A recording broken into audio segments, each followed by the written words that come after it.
Hi, it's Lois from No Cruise Control. This is vlog 1 of my solo cruising experience aboard Iona's maiden voyage with P&O Cruises. I left my husband at home. He doesn't get as much leave as me. And for 7 days at sea, it's a lot of responsibility to take a non-cruising friend, in case they hated it. Which, I mean, no one would hate cruising, but hey. Anyway, I hope you enjoy my vlog. Thank you. Hello. I'm on board Iona. This is very exciting for everyone on board. Waited so long for Iona to come along. Was originally booked on not her maiden voyage, but on the Iona Fest voyage, which looked like it was going to be brilliant. But then, of course, COVID came along, so Iona Fest didn't happen. Iona finally got to set sail today with I don't know, about 60% maybe, I'll find out, percent capacity, with paying customers for the first time. Very exciting. So happy for P&O as a shareholder and have an ulterior motive, do you know? I want them to do well, because I mean, I earn some money. But yeah, and as someone who's cruised with P&O since my first ever cruise, yeah, it's just, I don't know, P&O ships are just like ships that I feel at home on, having spent so long on them. It's no surprise. Yeah, they're just, I don't know, it's nice. It's just nice to be back. Like, I really enjoyed the Virtuosa cruise. I really enjoyed Golden Horizon. But Iona is just something a little bit more special. I know that's silly. It sounds silly. Not that it's any, you know, those were brilliant cruises, but just, I don't know, just having cruised with P&O for so long, I've heard, you know, about Iona. Well, I remember hearing about Ventura and Azora and Britannia, and now Iona, and then Avia. It's just so nice to see a company doing so well, and finally getting to work again. Embarkation was a dream. Because I'm cruising solo on this trip, my husband very kindly did the taximan duties, bless him, and drove me to Southampton. I would have got the train, but he offered, bless him, and he's wonderful. And he's wonderful putting up for me going off on holiday when he has to stay home and work. But he doesn't get as much leave as me. And I used to go and cruise with my parents, but they aren't at the moment for different reasons. So yeah, I thought, well, why not go on my own? I see these people cruising on their own. I'm a bit of an introvert. I like my own. I'm a bit of an introvert, can't even talk properly. I like my own space. I'm an only child, so I'm happy on my own. Like, I'm happy with people, but I'm happy on my own. I don't feel uncomfortable. Quite happily go to a cinema or a restaurant on my own. I mean, ultimately, I'd love my husband to be here, but he's not. He'll be with me in November on Iona, so he'll get to see her then, and for 2 weeks, so he's not missing out. But yeah, so embarkation, he dropped me off at the drop-off on, God, I can't remember where we were. I think it was Ocean Terminal. I'm sure people will correct me if I'm wrong. Do you know what? I can't even remember.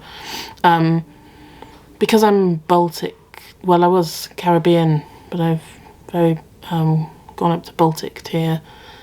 I had like open embarkation whenever I wanted time. Like, the time was 12 o'clock, but 12 and then last on at 5. So of course I was here for 12. So Dave dropped me off. There's quite a few people already here.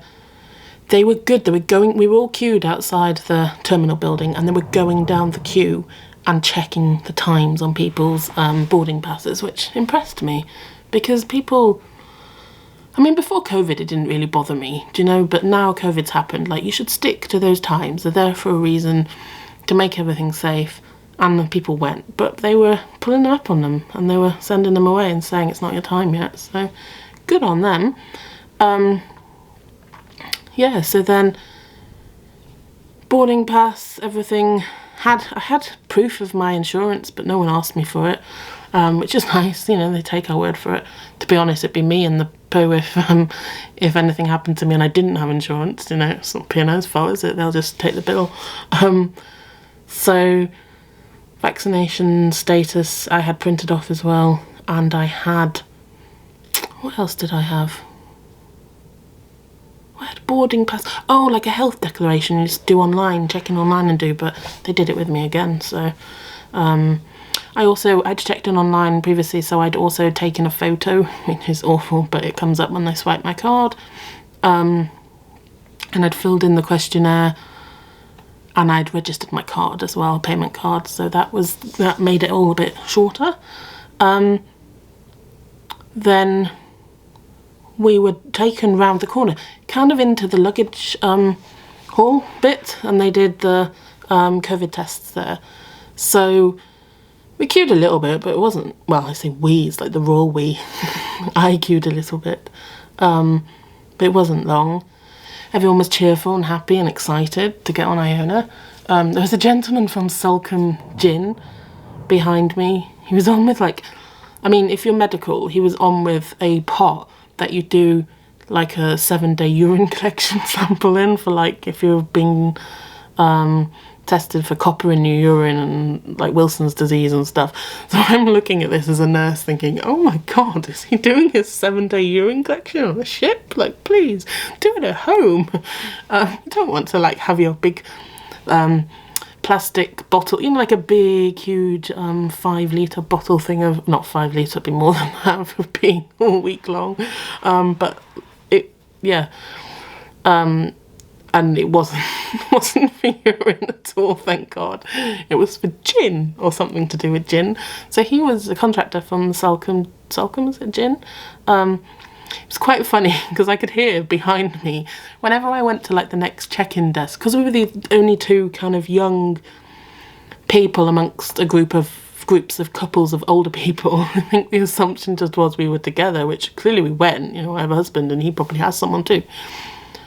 But it was funny because the woman would say to me, oh, you're not waiting for him? And I'm like, why? I don't know who he is. And then she'd kind of be like, oh.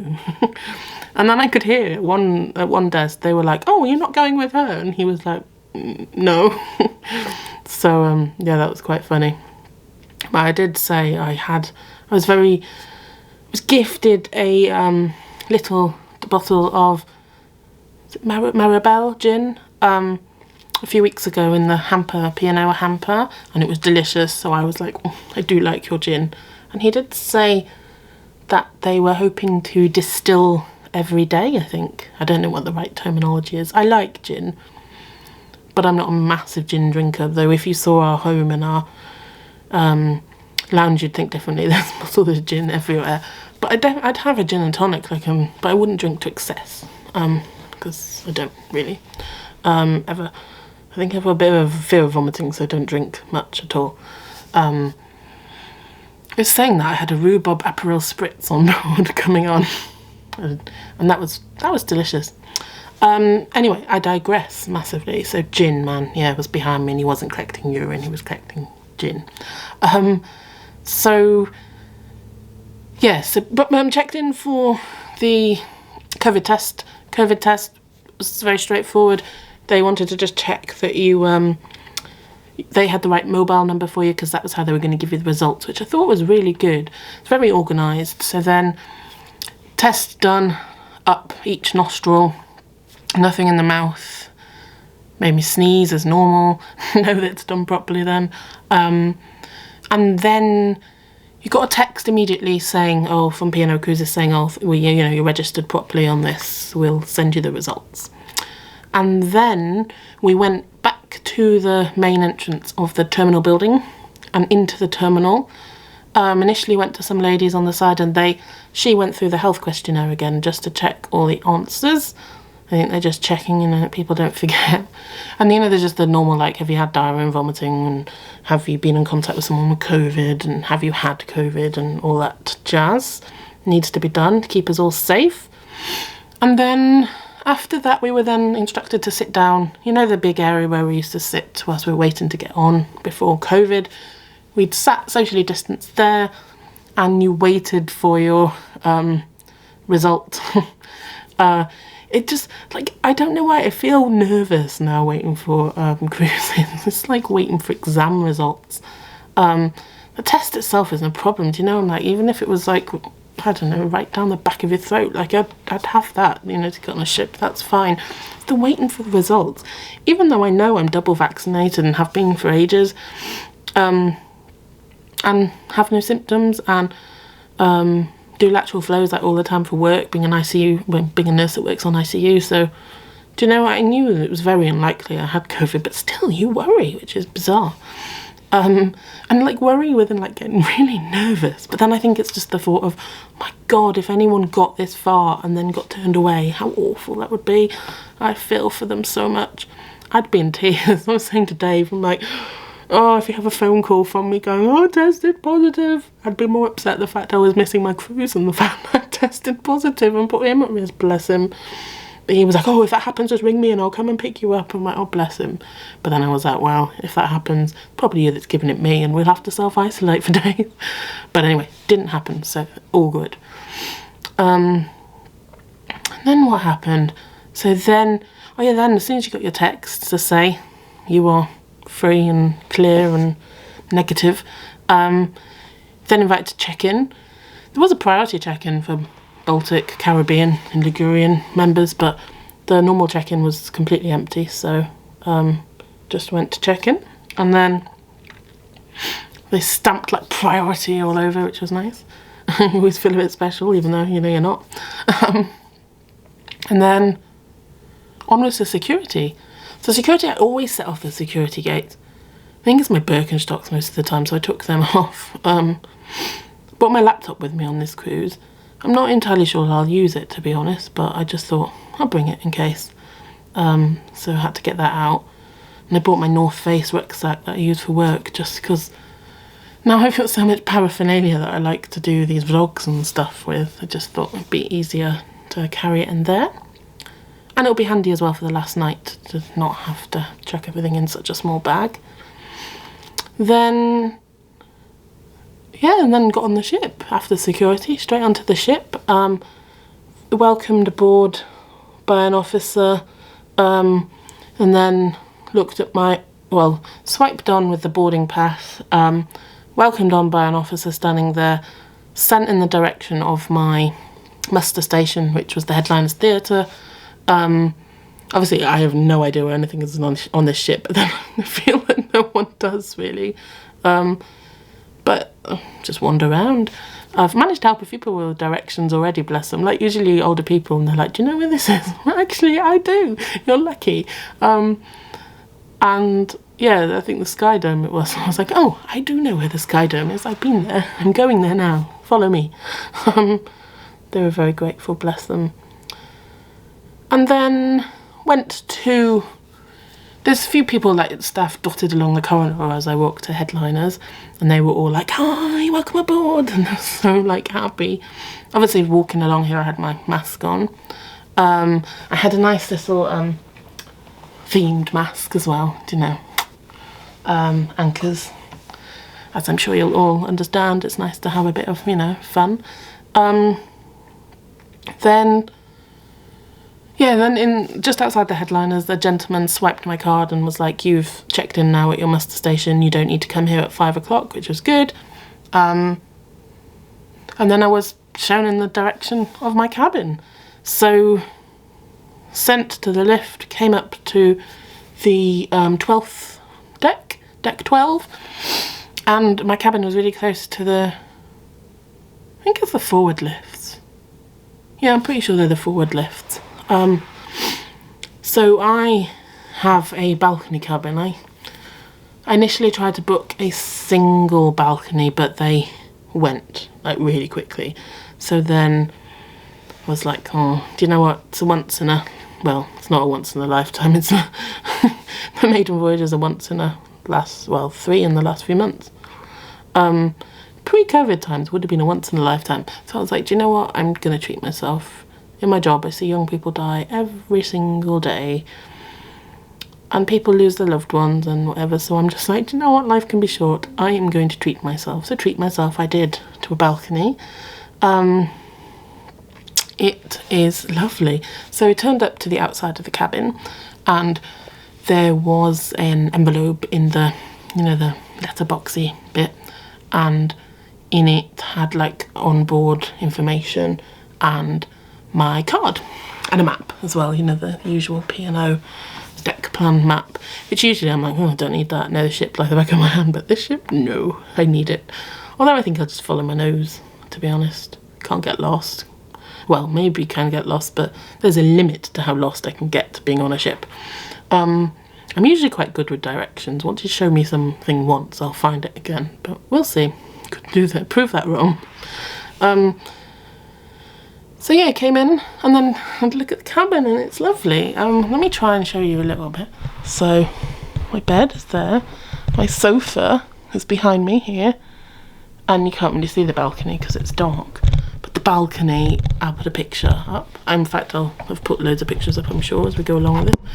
I picked up my jobby and now it's not liking. Oh dear. Oh. Try. No, it's not liking this, is it? Oh. We'll see. I think it's shaken a bit.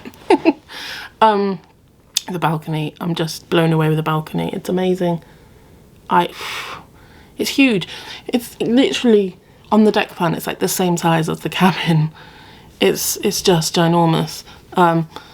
Yeah, I absolutely adore the balcony, so much so that I'm going to try and change our aft balcony for November to this balcony, well, one of these balconies like this, because it's just insane the size of the balcony. Like, I've stayed in suites that have smaller balconies than this. Yeah, it's amazing. And it will be amazing in the Canary Isles if we could get one, but we'll see. I'll ask at the future cruise desk tomorrow, I think. What did I do then? So I potted around in here. I did a cabin tour in here before I make it messy. Had a look at the freebies. We've been given some Alex James cider. I've only just drank the bottle that we had that I was given with the hamper recently. So it'd be nice to have these two. I'll take them home for Dave. We've got some lovely glasses as well, free. And some shortbread. And I've got my new Baltic pin. Snob Club, as Dave calls it.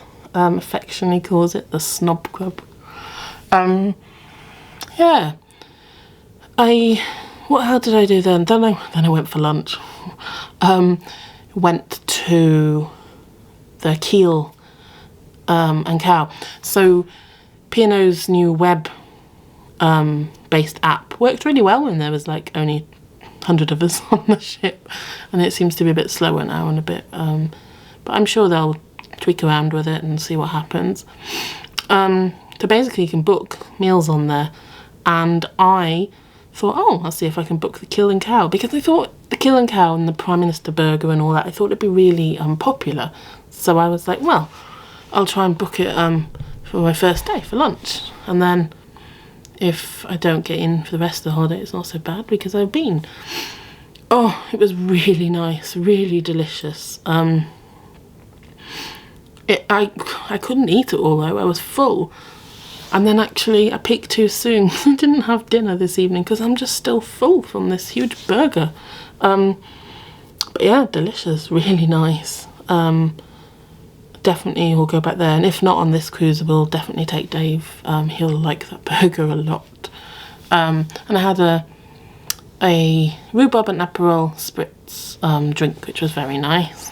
I'm told by one of the waitresses, I think, that a lot of the venues have different cocktails on their menus, so I'll have to go and try out some of them.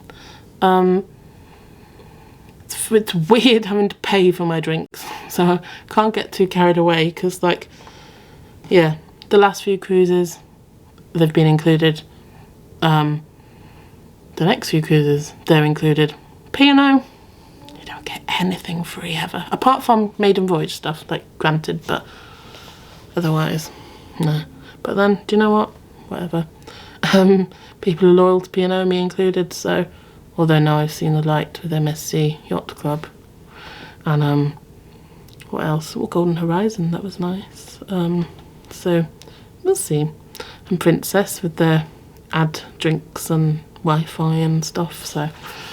I don't know. We'll see. I think we'll be carrying on with cruise lines that give you a lot more value for your money. But I'm on Iona at the moment, and Iona was wonderful, so I'm not going to complain. I mean, I'm sure if you've watched some of these, I see the positive in everything. So the positive is I'm a shareholder and they're making as much money as they can, so that's good.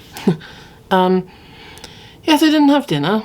I feel a bit of a fraud on a cruise, not eating, but I'm sure I'll make up for it. And it's not like I'm going to starve, do you know? The size of me, I'm not going to starve. What did I do then? No, I think I came back and unpacked. Yeah, unpacked everything. And then I went for a wander and a drink. And then went up to the Sky Dome and watched Alex James's set. Let me see what it's called. I think it's in my handbag. So it is. I watched Ignite featuring She. Don't Miss Ignite, our upbeat visual spectacular with a DJ set produced by Alex James, laser show followed by sensational international vocal trio She. It was it was very good. I really like the DJ set side of it. I feel that this ship is very much aimed at my age group, so like mid-30s and lower. The music, the vibe, the doing everything on the phone. I do feel for some of the older people. I think some of them are struggling a bit, which is understandable. Do you know, I've grown up with technology like this, and people like half my age are whizzes on all sorts of different stuff that I have no understanding of. So I do feel a bit. I think my parents definitely would struggle, and if they'd get by, they'd understand, and they have iPhones, my old ones, so they'd be fine. But I really do think this ship is aimed at mid-30s and lower, which is great, really, for the future. I'm feeling a bit of movement in the ship. We're going down the Solent. And yeah, and then I came back here, went onto the balcony and watched Iona sail away from Southampton. And now I'm here filming this. About my first day in embarkation. And I will try and film future days in different parts of the ship. I'm not really an early bird in normal life, but on holidays I tend to be, and I also like to get photos without people, as you know. I don't like having photos taken of me by other people. Like myself, I like selfies, but not massively, as you know if you follow me on Instagram. I'm not a massive selfie taker. But yeah, I thought I would try and get up early and do some vlogs in some public places without people around. But we'll see. Trying to get over being self-conscious. But we'll see. Bye for now. Thanks for watching. Bit of a long one. The others are shorter, I promise. Yeah, I really enjoyed my first day, and I'm apologise for the lack of photos, but as you will hear many times in the future vlogs, I broke my mobile. So I lost all the photos on the first day and the second day, apart from the odd few I'd posted or sent people. But future vlogs will have many more photos in. Thank you. Bye.